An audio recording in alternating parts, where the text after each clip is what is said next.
ముఖ్యమంత్రి రేవంత్ రెడ్డి, మంత్రి పొంగులేటి శ్రీనివాసరెడ్డి వీళ్ళిద్దరూ కలిసి డ్రామాలు ఆడుతున్నారు. నిషేధిత జాబితాలో భూములను చేర్చిందిగాక ఆ భూములను చేర్చడంలో అధికారులు పొరపాట్లు చేసిందని అధికారుల మీద తోసేసే ప్రయత్నం చేస్తుండ్రు. ముఖ్యమంత్రి రేవంత్ రెడ్డి ఇంటిని కూడా నిషేధిత జాబితాలో పెట్టినరు అని వాళ్ళని వాళ్ళు క్లియర్ చేసుకోవడానికి మేము నిష్పక్షపాతంగా ఉన్నామని చెప్పుకోవడానికి ప్రయత్నం చేస్తున్నారు. ఇక్కడ మంత్రి పొంగులేటి శ్రీనివాసరెడ్డి వాతలు పెడుతున్నాడు, ముఖ్యమంత్రి రేవంత్ రెడ్డి దాని మీద వెన్నబూస్తున్నాడు. నువ్వు కొట్టినట్టు చెయ్యి, నేను వాళ్ళని ఓదార్చినట్టు చేస్తా అనే మాటలు వీళ్ళిద్దరు మాట్లాడుతుంటే మనకు అర్థమవుతుంది. ఒక పక్క భూముల మంత్రి పొంగులేటి శ్రీనివాసరెడ్డి భూములను నిషేధిత జాబితాలో చేస్తారు. ముఖ్యమంత్రి రేవంత్ రెడ్డి ఏమో ఎవ్వరికీ అన్యాయం జరగదు, అందరికీ న్యాయబద్ధంగా వాళ్ళకు కావాల్సిన భూమిని, వాళ్ళకి దక్కాల్సిన భూమిని, లేకపోతే వాళ్ళకున్న భూమిని వాళ్ళకి ఇస్తామని చెప్పేసి అంటారు. డాక్టర్ మన్నే క్రిషాంగ్ మనతో ఉన్నారు.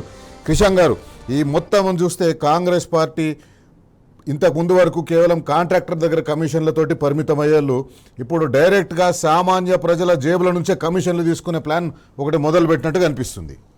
కాంట్రాక్టర్ పొంగులేటి శ్రీనివాసరెడ్డి గారు and real estate Revanth Reddy గారు చాలా పర్ఫెక్ట్ యాక్టింగ్ చేస్తున్నారు.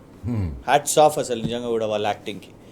ఎందుకంటే ఈ 22A నిషేధిత భూములు ఏదైతే వీళ్ళు తీసుకొని వచ్చిండ్రో కేవలం ఒక ఏరియాకి సంబంధించిందా కాదు, మొత్తం రాష్ట్ర వ్యాప్తంగా ఇవాళ రాష్ట్ర వ్యాప్తంగా అందరు కూడా బాధితులు ఉన్నారు. కానీ ప్రధానంగా హైదరాబాద్ చుట్టుపక్కల మల్కాజ్గిరి ఈవెన్ ఈ 4 జిల్లాలు ఇవన్నీ చేశారు. నేను ఎందుకు చెప్తున్నాను అంటే, మీకు ఒక నెల ముందు మీకు గుర్తుంటే శైలేష్ గారు మేము ఇక్కడనే ప్రెస్ మీట్ పెట్టడం జరిగింది అన్నాడు.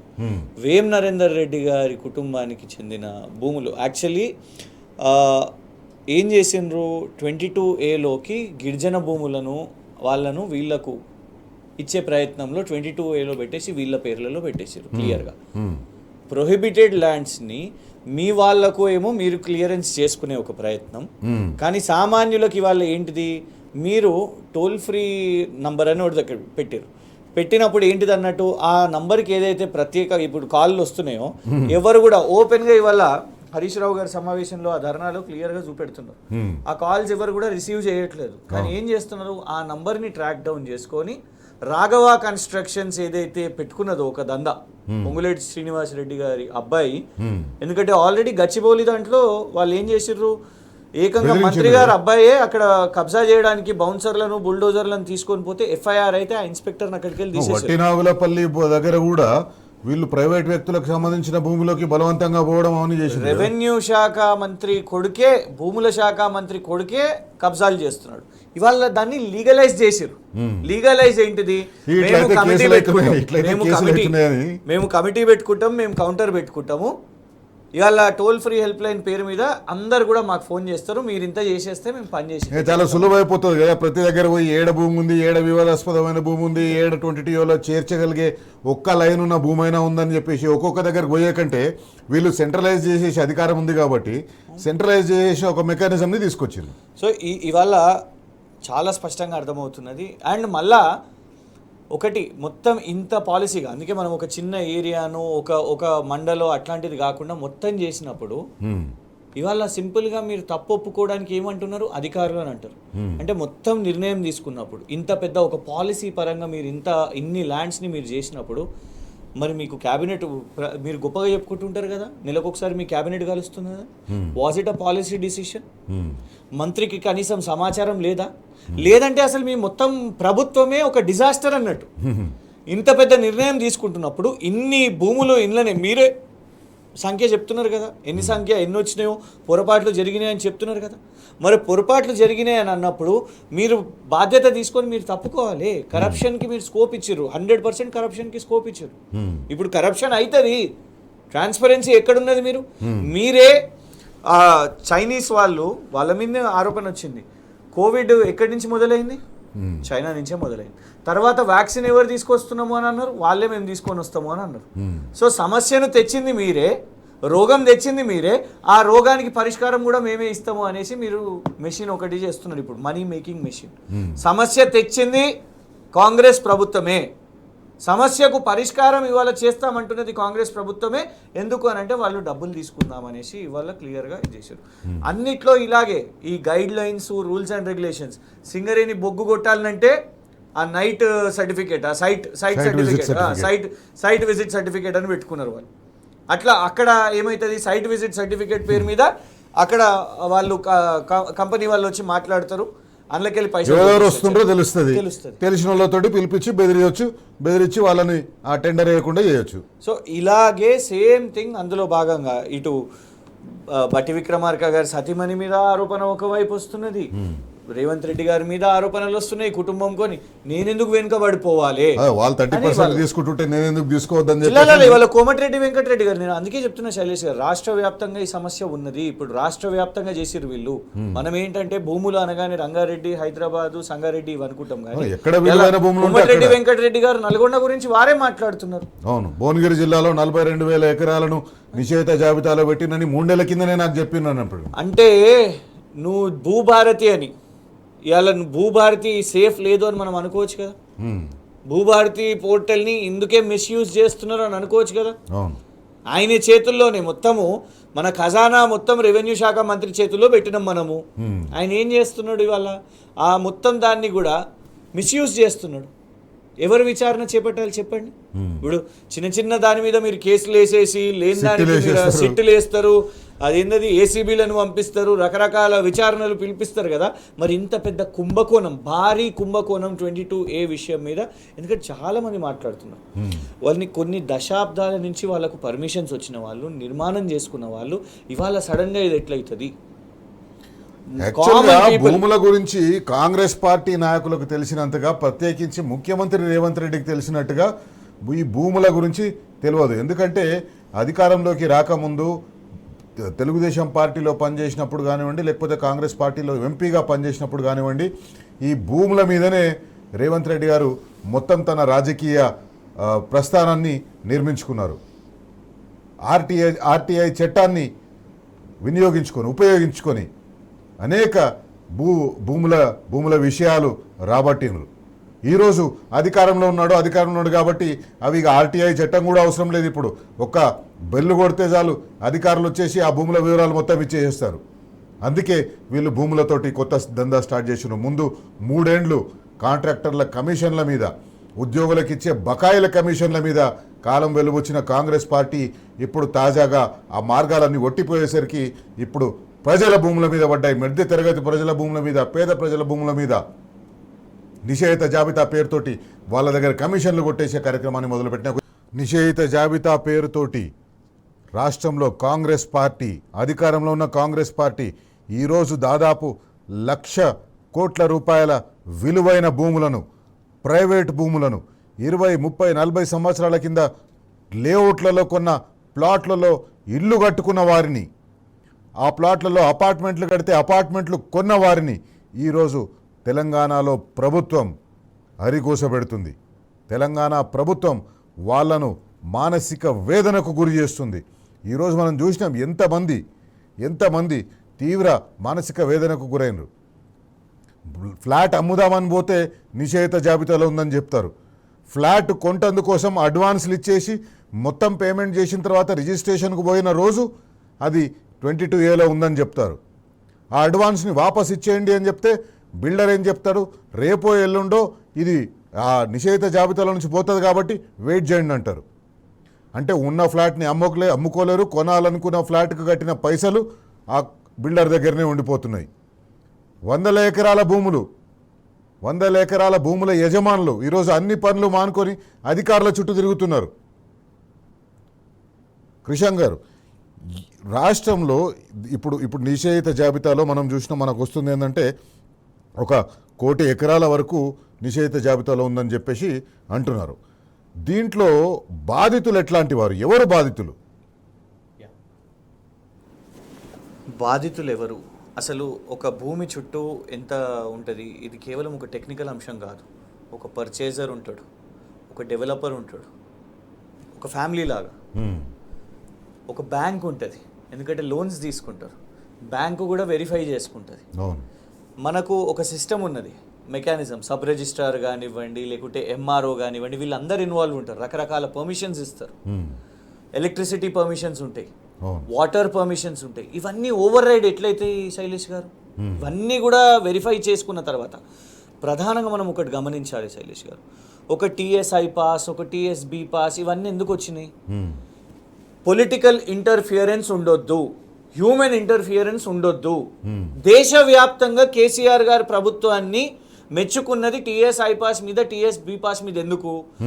ఎంతో మంది పారిశ్రామికవేత్తలు, industrialist, the biggest of industrialist ఇక్కడ నిలబడి మేము ఇక్కడ వీళ్ళు పెట్టుబడులు మేము తీసుకొని వస్తున్నాం అని అంటే, ఒక కేటీఆర్, ఒక కేసీఆర్ గారు మాకు ఉద్యోగ అవకాశాలు పెరగాలి, ఇన్వెస్ట్మెంట్స్ అంటే ఎంప్లాయ్మెంట్ ఆపర్చునిటీస్ అని మాట్లాడారు. కానీ గతంలో లాగా ఒక ఫోక్స్ వ్యాగన్ ఏదేదో కంపెనీస్ ఉండే, అట్లా కమిషన్లు కట్స్ అనేటివి కావు.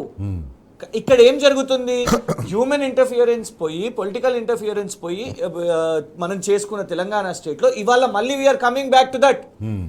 నో టెక్నికల్, డిజిటల్ అవన్నీ కాదు, మళ్ళీ మనం పాత ఎరాకి వెళ్దాం. ఏంటంటే మీరు మాకు సూట్ కేసులు ఇస్తేనే మీకు ఇది అప్రూవ్ అవుతుంది, మీరు మళ్ళీ వచ్చి మా ముందు మీరు మీ ఇష్యూస్ని చెప్పుకోవాలనే ఒక కుట్ర ఇవాళ చేసిండ్రు. ఇవాళ ఎలాంటి ల్యాండ్స్ 1954 నుంచి కాసరా రికార్డ్స్ ఏదైతే ఉన్నాయో దాన్ని ఓవర్ రైడ్ చేయడానికి వీళ్ళు ప్రయత్నం చేస్తున్నారు. మైండ్ యూ శైలేష్ గారు, ఇందులో ఎన్నో కేసెస్కి కూడా కోర్టు జడ్జ్మెంట్స్ వచ్చినాయి.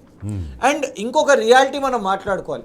ఇవాళకి మొన్న మేము శ్రవణ్ దాసోజు గారు ఎమ్మెల్సీ గారు, కల్వకుంట్ల సంజయ్ గారు ఎమ్మెల్యే గారు, మన ముఠా గోపాల్ గారు, కాలేరు వెంకటేష్ గారు, కోటిరెడ్డి గారు అందరం కలిసి మేము జడ్జి గారి దగ్గరికి వెళ్ళినాం, లోకాయుక్త జడ్జి గారి దగ్గరికి వెళ్ళినాం.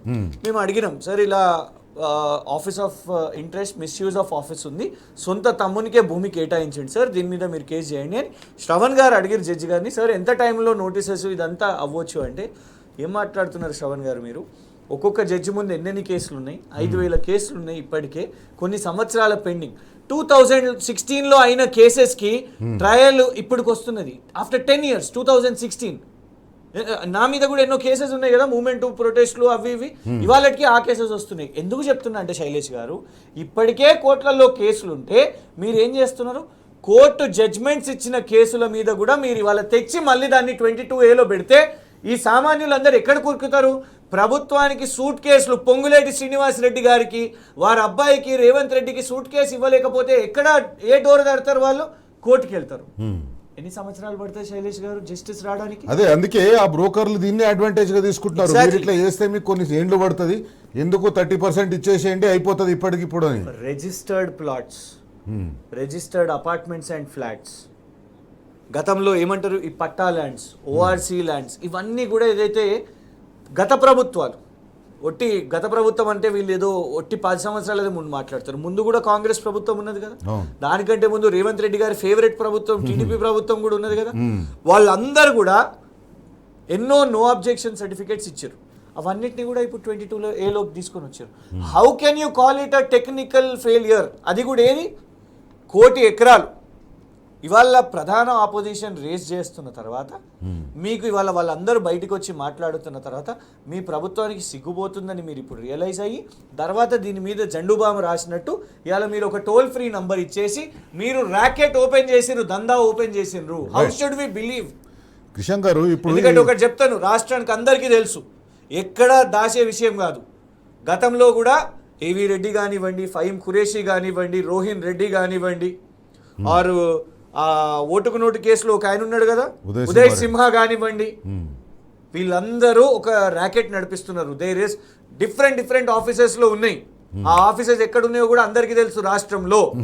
అవి రేడ్ చేస్తే ఎక్కడ పాపం ఇప్పుడు 22A వాళ్ళందరూ కూడా ఇటు సెక్రటేరియట్ పోలేక, అటు రేవంత్ రెడ్డి గారి దిక్కు, ఎందుకంటే ముఖ్యమంత్రి కాబట్టి, ఇటు పొంగులేటి శ్రీనివాస్ రెడ్డి, ఇన్ని ఆఫీసులు ఓపెన్ చేసిన ఆఫీసులు, వీళ్ళందరూ కూడా ఇదే సెటిల్మెంట్స్ చేస్తున్నారు. రైట్. ముఖ్యమంత్రి రేవంత్ రెడ్డి గారు, భూముల మంత్రి పొంగులేటి శ్రీనివాస్ రెడ్డి గారు, వీళ్ళందరూ కలిసి ఒక మంచి డ్రామా ఆడుతున్నారు తెలంగాణ రాష్ట్రంలో. ఆ డ్రామా ఏంటంటే, ఇప్పుడు పేద ప్రజల నుంచి వాళ్ళ భూములను ఎట్లా 22A పెట్టి ఎట్లా కమిషన్లు గుంజుకోవాలని ఒకవైపు చూస్తుంటే, రెండో వైపు వీళ్ళ డ్రామా కొత్తది ఏంటంటే, దాంట్లో ORR భూములు, ఎయిర్పోర్ట్ భూములు, ముఖ్యమంత్రి రేవంత్ రెడ్డి ఇంటిని ఉండే ఇల్లు ఉన్న భూమిని, వాటిని కూడా నిషేధిత జాబితాలో పెట్టి తప్పించుకో చూస్తున్నారు, మభ్యపెట్ట చూస్తున్నారు ప్రజల్ని. ఎందుకంటే ఇగో చూసినరా, మేము ముఖ్యమంత్రి రేవంత్ రెడ్డి భూమిని కూడా మేము విడిచిపెట్టలేదు, ముఖ్యమంత్రి రేవంత్ రెడ్డి ఇల్లున్న భూమిని కూడా విడిచిపెట్టలేదు, దాని మీద కూడా 22A కింద పెట్టేసేసినామని చెప్తారు. ఇదంతా ఎట్లా అంటే, నేను కట్టెతోటి కొడతా, నువ్వు పోయి వాళ్లకు ఆయింట్మెంట్ రుద్దని చెప్తారు. నేను వాతలు పెడతా, నువ్వు పోయి వెన్నబోయి అని చెప్తారు. ఇది ఈ డ్రామా నడుస్తుంది. ఒక ముఖ్యమంత్రి రేవంత్ రెడ్డి, భూముల మంత్రి పొంగులేటి శ్రీనివాసరెడ్డి ఇద్దరు కలిసి నాటకాలు ఆడుతున్నాడు. ముఖ్యమంత్రి ఇంటిని కూడా నిషేధిత జాబితాలో చేర్చినామని చెబుతున్న భూముల మంత్రి పొంగులేటి శ్రీనివాసరెడ్డి, ఒకవేళ మీరు అంత నిష్పక్షపాతంగా ఉన్న వాళ్ళే అయితే, మీరు అంత తరతమ భేదాలు లేని వాళ్ళే అయితే, హైడ్రాను పంపించి ముఖ్యమంత్రి రేవంత్ రెడ్డి అన్న ఇల్లును కూలగొట్టిపోయండి. FTL లెవెల్లో, దుర్గం చెరువు FTL లెవెల్లో కట్టుకున్న ఆ ఇంటిని కూలగొట్టండి. పొంగులేటి శ్రీనివాసరెడ్డి గారు, మీరు హిమాయత్ సాగర్ దగ్గర కట్టుకున్న బఫర్ జోన్లో FTL భూముల్లో కట్టుకున్న మీ ఇంటిని కూల్చేయించండి. ప్రభుత్వ వైపు మహేందర్ రెడ్డి ఆయన కట్టుకున్న ఇంటిని కూల్చేయించండి. మీకు తరతమ భేదాలే లేకపోతే ఎందుకు హైడ్రా వచ్చేసరికి మీ భూములను మీరు కాపాడుకుంటాడు.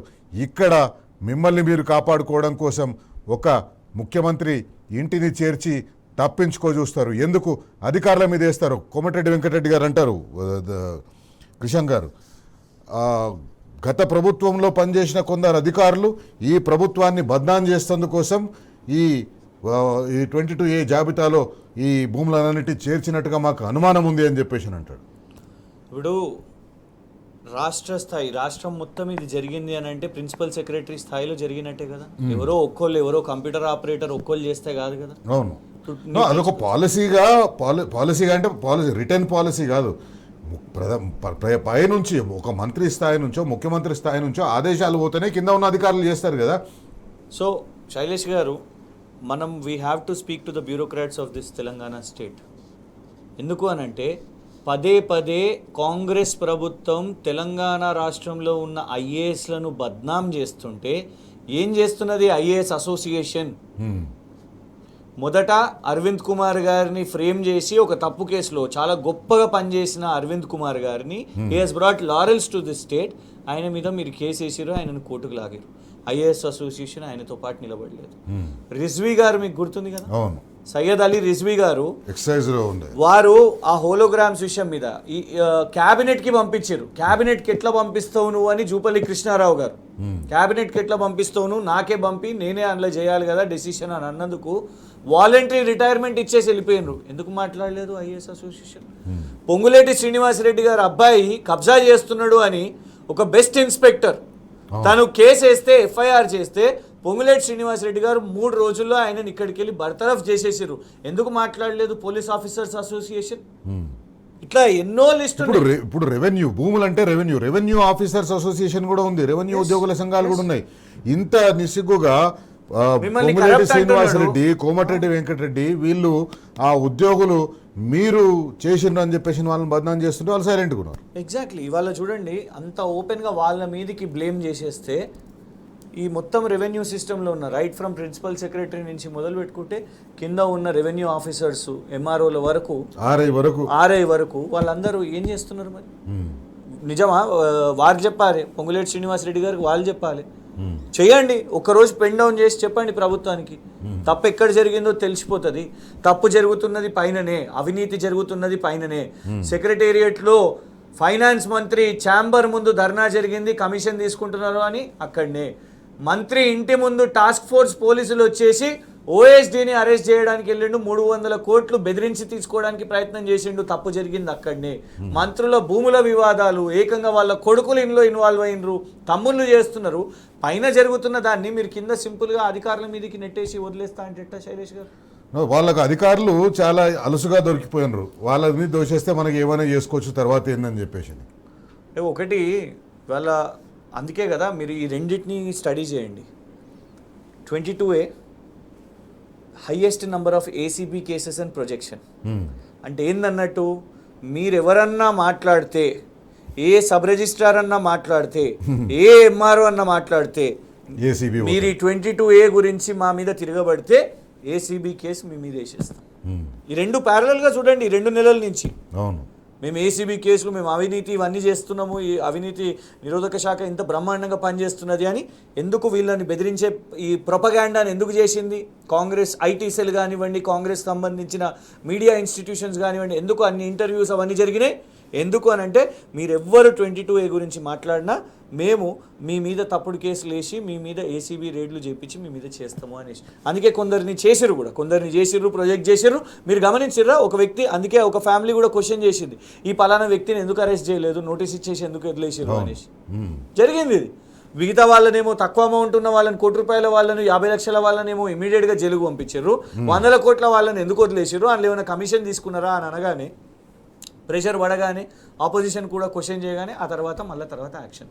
సో ఐజాక్ న్యూటన్ ఉట్టిగా అనలేదు, every action has a equivalent reaction అన్నట్టు ఇక్కడ ఈ 22A, ఈ ఏసీబీ, ఇప్పుడు జరుగుతున్న టోల్ ఫ్రీ నంబర్ అనే డ్రామా, ఇప్పుడు పెట్టిన కమిటీ, ఇదంతా కూడా దిస్ ఇస్ అ బిజినెస్. ఈ గవర్నమెంట్ అనేది వెల్ఫేర్ గవర్నమెంట్ కాదు. పథకాలను బంద్ చేయాలి, ఇక్కడ పైసలు వసూలు చేయాలి, దందా నడుస్తున్నది. రియల్ ఎస్టేట్ తనకి ఇష్టమని చెప్పిన రేవంత్ రెడ్డి గారు ఇప్పటికే ఈ 3 సంవత్సరాల్లో తెలంగాణ రాష్ట్రంలో రియల్ ఎస్టేట్ దారుణంగా పడిపోయింది. హైదరాబాదు కొలాప్స్ అయిపోయింది. అలాంటి పరిస్థితికి తీసుకొని వచ్చిర్రు. కానీ వీళ్ళ దందాలు మాత్రం ఫ్లరిష్ అవుతున్నాయి. పోటీపడి ఇద్దరు, ఇటు పొంగులేటి శ్రీనివాస్ రెడ్డి గారు, ఇటు రేవంత్ రెడ్డి గారు, వీళ్ళందరూ కలిసి చేస్తున్న దందా ఇలా స్పష్టంగా అందరికీ అర్థమైంది. రాష్ట్రంలో ఉన్న వ్యవస్థలన్నింటినీ, రెవెన్యూ వ్యవస్థని, పోలీసు వ్యవస్థని, లేదా అవినీతి నిరోధక వ్యవస్థని, ఈ వ్యవస్థలన్నింటినీ కూడా వీళ్ళు పైసలు ఎన్కేసుకుంటందుకు వాడుకున్నట్టుగా అనిపిస్తుంది. మూటలు కట్టి ఢిల్లీకి పంపించాలి, ఇక్కడ మూటలు కట్టి నేలమాలిగల్లో వేయాలి. దానికోసమే వీళ్ళు పనిచేస్తున్నట్టుగా కనిపిస్తుంది. 100% అండి. ఇవాళ అక్కడ మీరు గమనించండి, కర్ణాటకలోనే గమనించండి, సిద్ధరామయ్య గారు నాతో కాదు, నేను మూటలు పంపలేను, నాతో అయితలేదు, ఇప్పటికే మీరు ఎన్నో స్కాములు చేపిస్తున్నారు, బయటపడుతున్నాయి, సిగ్గుపోతున్నది, ఇక్కడ ప్రభుత్వం ఓడిపోయేటట్టు ఉన్నాము, నేను ఇంకా పంపలేను అని అంటే అప్పుడు ఏం చేసిర్రు? వన్ ఆఫ్ ద రిచెస్ట్ పొలిటీషియన్స్ని, ఎవరైతే బిజినెస్లు ఇవన్నీ ఉన్నాయో, రకరకాలు ఉన్నాయో, ఎవరైతే చేయగలుగుతారో ప్రామిసింగ్ అనగానే అక్కడ వారిని తెచ్చి ముఖ్యమంత్రిని చేశారు. ఇక్కడ మిగతా వాళ్ళందరూ కూడా మొత్తుకున్నా ఎందుకు మారుస్తలేరు? ఎందుకంటే ఈయన పర్ఫెక్ట్గా మూటలు పంపిస్తున్నాడు కాబట్టి. మనం మాట్లాడుతున్న సమయం కూడా నాకు తెలిసి వాళ్ళు ఇక్కడ ఉన్నారా, ఢిల్లీలో ఉన్నారా? ఈరోజు సాయంత్రం పోతున్నారు, ఆల్రెడీ బయలుదేరుతున్నారు. అదే ఇది 77సారి. సో 77 సార్లు ఢిల్లీకి వెళ్తూ ఈ మూటలు ఇవన్నీ చేస్తున్న భాగంలోనే ఆ వసూలు తెలంగాణ ప్రజల మీద.